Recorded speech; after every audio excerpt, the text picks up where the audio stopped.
Hello, I'm on the floor because I'm going to teach you guys how to perform a concentration curl. Excuse me if I look gross and sweaty. I just went to the gym and I don't have a lot of time, but I'm going to teach you how to do this because I care and I want you to have big biceps. Okay, what are you actually going to need? You're going to need a bench or a chair of some sort. You also need a dumbbell, and then hopefully you also have an arm because that's important. My head's kind of cut off, but that doesn't really matter. What you need to do is get properly seated. Your leg position doesn't really matter that much. Just make sure that you're whichever side, we're gonna do my right arm and my right leg. Whichever side you are doing first, make sure that you have a good stable environment for your foot to reside.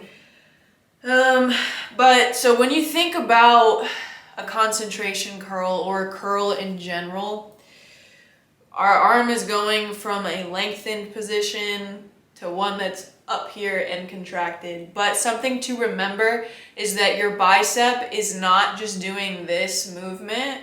It also, watch right here, I don't know if you'll be able to see it well, but when you turn your hand over like this, you're actually using a part of your bicep to do that, to go from pronated to supinated. So when you're doing a bicep curl, you want to rotate your hand like that. So your pinky, you're almost like wiping your pinky on your armpit, just about a great analogy.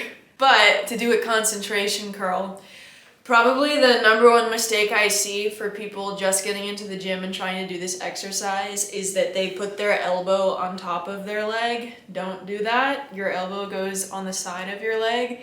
What you're doing is you're using your leg to make this portion of your arm completely stable so that when you do perform a bicep curl, the only thing that is moving is this part of your arm and up in this manner. So this is a pivot point that is fixed. So the only thing moving is your forearm, your elbow down.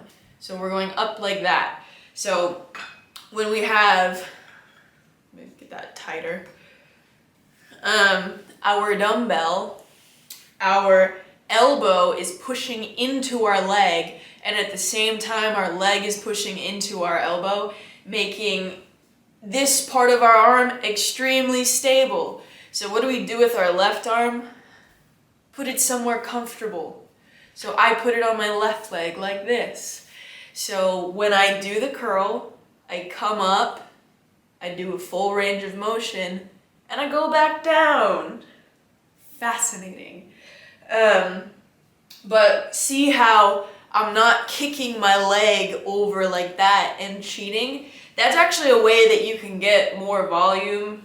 If you fatigue to a point where you can't get your arm up, you can push your leg in and it'll make the exercise easier. But to do it correctly in the true concentration curl manner, keep this part stable as you curl up. And during this curl, I'm twisting so that my pinky is trying to touch my armpit. So like this, up and down. And then you switch and you do the other side because symmetry. One more time.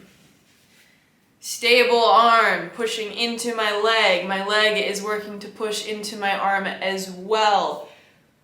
And then we curl.